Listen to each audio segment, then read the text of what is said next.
Hello, beautiful sacred souls. Today we're going to explore the idea of presence, healing, and dosage.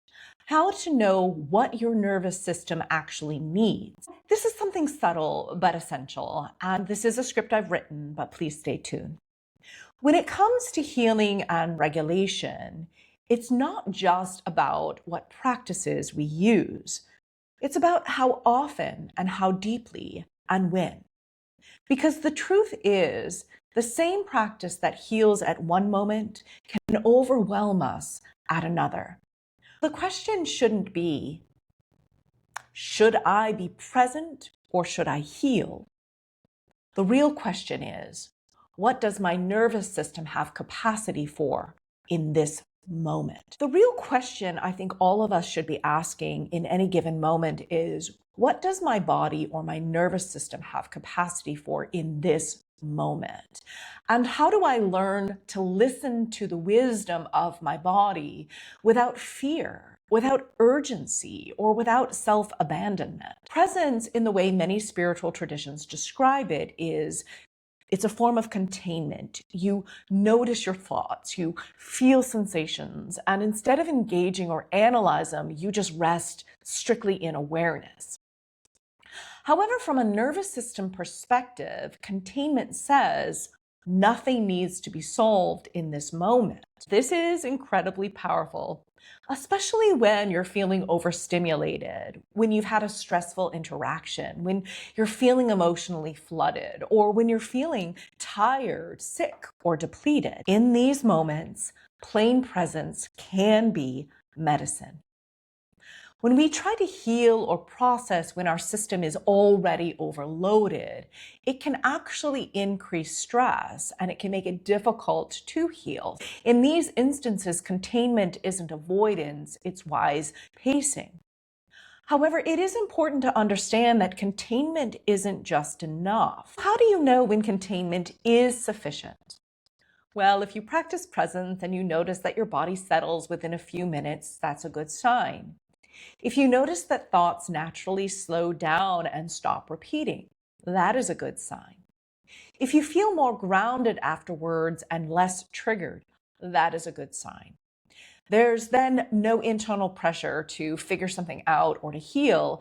In these instances, your inner system feels contained. It feels safe enough. It feels like presence is enough and it's bringing relief, so you can stop there. You don't need to get extra points for going deeper in these instances. It is true that healing doesn't require constant excavation. Sometimes it just requires us to rest. But here's some signs that presence alone isn't enough. Sometimes thoughts don't quiet. They return and they repeat. They intensify when ignored. If you're noticing that similar thought patterns keep repeating even after you sit with presence, if they come back day after day, that isn't a sign of failure, that's information. From a trauma-shaped nervous system, recurring thoughts often signal that a boundary hasn't been acknowledged, that a need hasn't been named, that a part that learned it had to stay alert in order to survive. When this happens, containment alone may start to feel like emotional numbness, low-grade anxiety, a sense of holding everything together, unease inside the calm. This is where healing, not containment, is actually needed. Here is a key principle. Healing practices do require dosage. Too much processing can overwhelm the nervous system. Too little can lead to chronic stress and things don't improve. How often should you actually engage? Well, here is a helpful guide. Containment can be practiced daily. Healing practices should be brief, intentional, and titrated. Most nervous systems do best with 5 to 15 minutes of gentle inner engagement 2 to 4 times per week, only when you feel resourced enough.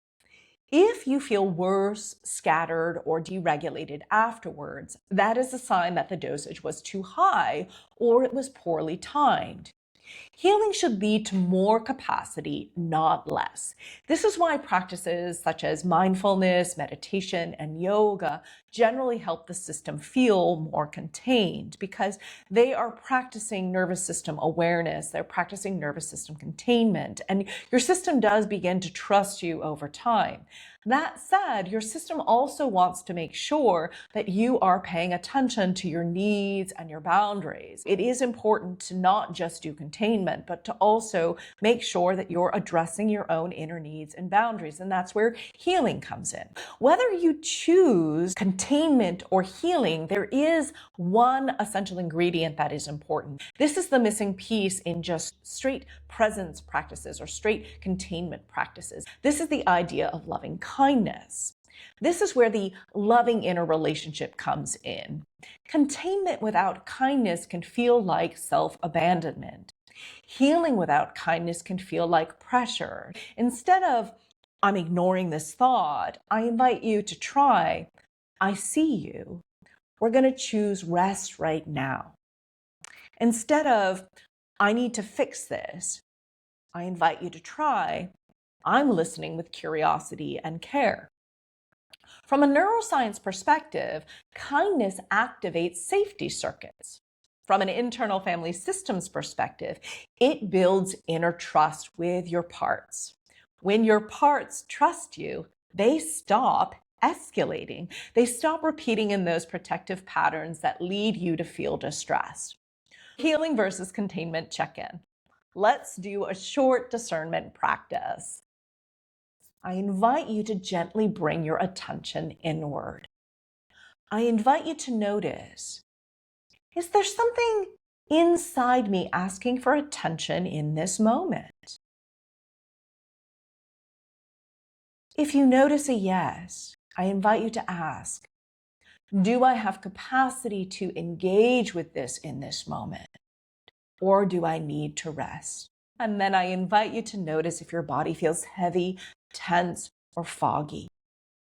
If you're noticing this, I invite you to choose containment and say to yourself, I'm here.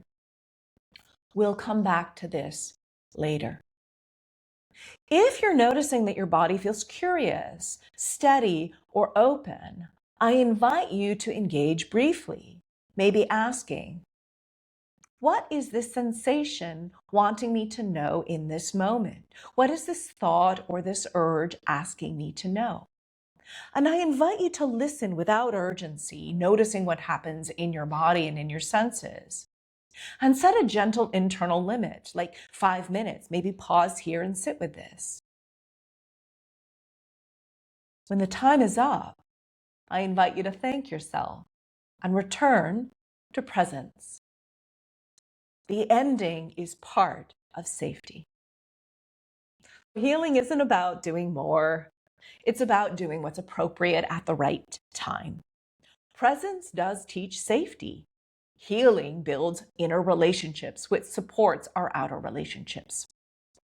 When both presence and healing are guided by kindness, we build inner self-trust, and the nervous system learns that it no longer has to choose between calm and truth. It can have both. That is deep integration. When our inner relationship becomes secure, loving, and trustworthy, something profound happens. We stop outsourcing our safety to other people. We stop overriding ourselves in order to belong. And we no longer have to stay hypervigilant in relationships that don't feel safe. From that place, our relationships with the outer world naturally change. Boundaries become clearer and less charged, and we're able to step away or create distance when people can't respect our boundaries. As a result, relationships become clearer and less intense, less charged emotionally. When we have a secure relationships with ourselves, we know when to stay in relationship with others, or when to step back, or when to walk away, without guilt or collapse. Inner security creates outer integrity. And when enough of us learn to live from that place, healing isn't just personal. it ripples outward into our families, our communities, and the world.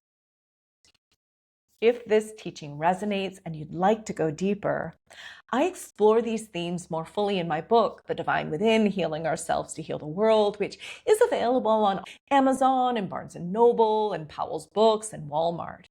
You can also learn more about working with me, my offerings, and my approach at blossomingheartwellness.com. And if you found this video helpful, I invite you to like, comment, follow, subscribe, or share so we can continue this conversation together and build a healing community that feels safe. Thank you for being here. Thank you for honoring your inner wisdom. I'm sending you deep love and appreciation for who you are and where you are on your journey of healing.